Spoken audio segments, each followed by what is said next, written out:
Hello అండి, hi అందరూ ఎలా ఉన్నారు? బాగున్నారా? నేనైతే అనుకోకుండా ఒస్కోట్కైతే వచ్చానండి. ఒస్కోట్లో అయితే కర్గా అనేసి ఒక జాతర అయితే జరుగుతుంది. ఈ జాతర ఎప్పుడు అన్నది కూడా నాకు కూడా తెలియదు. అనుకోకుండా నేనేంటంటే చిట్టిని కొత్త స్కూల్లో అయితే జాయిన్ చేశాం కదా, వాటికి సంబంధించిన కొన్ని బ్యాగులు అండ్ షూల కోసం అయితే వచ్చినాం మేము.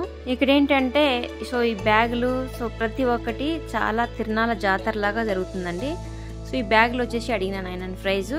ఒక్కొక్కటి వచ్చేసి ఒక్కొక్క రేట్లు అయితే ఉన్నాయి. 150 నుంచి 200, 250. ఈ బ్యాగ్ అయితే 250 అంట. 250 వరకు లాస్ట్ ప్రైజ్ అయితే ఉన్నాయండి. 150 నుంచి 250 వరకు అయితే ఉన్నాయి.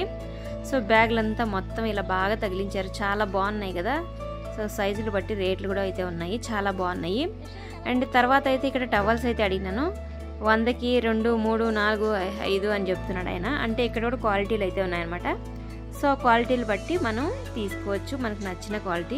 చాలామంది అన్నీ ఫస్ట్ క్వాలిటీ తీసుకోరు కదా, ఎవరికి నచ్చిన క్వాలిటీ వాళ్ళైతే తీసుకుంటూ ఉంటారు. ఇప్పుడు కర్గా ఒస్కోట్లో ఫంక్షన్ అని చెప్పాను కదా, ఫంక్షన్ అంటే జాతర మాదిరిగా అనమాట.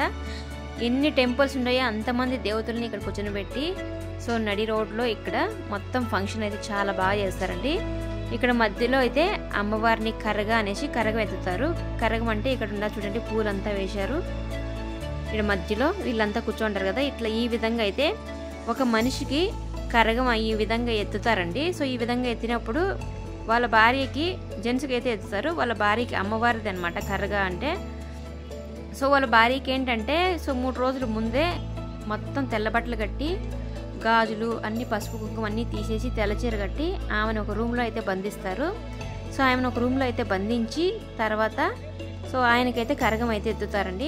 ఆ కరగం ఏంటంటే ఊరు మొత్తం ఎంత ఉందో అంత కరగం ఎత్తిన తర్వాత, కరగం ఒకసారి ఎత్తిన తర్వాత కరగం ఆయన పట్టుకోకుండా అయితే తిరగాల్సి ఉంటుందండి. డాన్స్ కూడా చేస్తూ ఉంటారు కరగాన్ని ఎత్తుకున్న తర్వాత. అది కింద పడితే ఆయన్ని నరికేస్తారంట. అది ఇక్కడ ఆ జాతర ఆచారం అనమాట. ఇది నేను చెప్పిన మాట కాదండి, అక్కడ ప్రజలు ఎప్పటి నుంచో ముందు నుంచి ఎప్పటి నుంచో వచ్చే ఆచారం అనమాట అది. ఇవన్నీ నాకు కూడా తెలియదు, నేను తెలుసుకున్నాను అక్కడ కొంతమంది అడిగేసి. ఆ విధంగా అయితే అది పడిపోదు ఖచ్చితంగా, ఎందుకంటే అమ్మవారి అనుగ్రహంతో చేస్తారు కాబట్టి, ప్రతి ఏడాది ఖచ్చితంగా అలా చేస్తారు కాబట్టి. అలా పడిపోతే అమ్మవారికి చెడ్డ పేరు వస్తుంది కదా. ఆయన అయితే చేతులు పట్టుకోకుండా తిరగాల్సి ఉంటుంది. అక్కడైతే ప్రతి మంది కొన్ని వేలు వచ్చారండి. కొన్ని వేల మంది వచ్చారు. అక్కడ ప్రసాదాలు అయితే ప్రతి ఒక్కరు. ఇంకా నేను కూడా తీసుకున్నాను, కొంచెం అయితే తిన్నాను.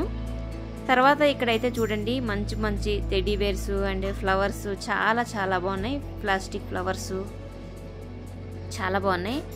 అక్కడ అలాగే స్వామి దగ్గర రథం కడతారు కదా, ఆ విధంగా అయితే కట్టారు. జనాలు చూడండి అస్సలు ఎక్కడే కానీ గ్యాప్ లేకుండా అయితే ఉండారండి, సందు లేకుండా. నేనైతే వీడియో తీయడానికి చాలా ఇబ్బంది పడ్డానండి. డాన్సులు నిజంగా రకరకాల ఏసికాలు వేసి చాలా బాగా డాన్సులు అయితే చేస్తున్నారు ఇక్కడ.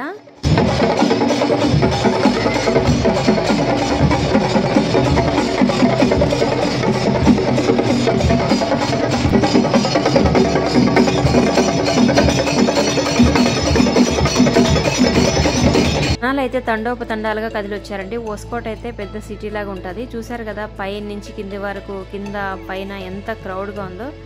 నిజంగా చాలా రష్గా ఉంది. నిజంగా వీడియో తీయడం కూడా చాలా కష్టం.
తేరు చూసారు కదా ఎంత బాగుందో, నిజంగా జనాలు తండోపతండాలుగా ఈడుస్తున్నారు చూసారా తేరుని, చాలా బాగుందండి. సో నేనైతే లైఫ్లో ఫస్ట్ టైమే చూశాను తేరు. ఇప్పటి వరకు మాకైతే అమ్మ వాళ్ళ ఇంటి దగ్గర కదిరి నరసింహస్వామి తేరు అయితే చాలా దగ్గర అండి, కానీ మాకు దగ్గరైనా కానీ ఎప్పుడే కానీ మేము వెళ్ళి చూసినలేదు. సో ఇక్కడ బెంగళూరులో ఒస్కోట్లో అయితే కరగా జరిగినప్పుడు ఈ విధంగా తేరు అయితే జరుపుతారు, చాలా బాగా చూస్తారండి ఇక్కడ. సో ఆ తేరు పైన అరటిపండ్లు అయితే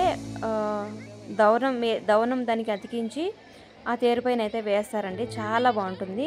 సో చూడడానికి జనాలు రాళ్ళతో కొట్టింటుంది అరటిపండ్లు వేస్తూ ఉంటే. సో మొత్తానికైతే దేవుడిని ఆశీర్వాదం అంతా తీసుకొని ఆయన నమస్కారం చేసుకొని తర్వాత అక్కడి నుంచి వచ్చేటప్పుడు ఇక్కడ మొత్తం గాజు ఐటమ్స్ కానీ చాలా బాగా పెద్ద జాతర అండి, చాలా బాగా జరుగుతుంది. నేనైతే అనుకోకుండా వెళ్ళానమాట. సో అనుకున్న పని మీద వెళ్ళాను, ఆ పని చూసుకోకుండా జాతర చూసుకొని అయితే వచ్చాను. సో ఆయన అనుగ్రహం అయితే మీ అందరికీ మనందరికీ ఉండాలని మనస్ఫూర్తిగా కోరుకుంటున్నాను.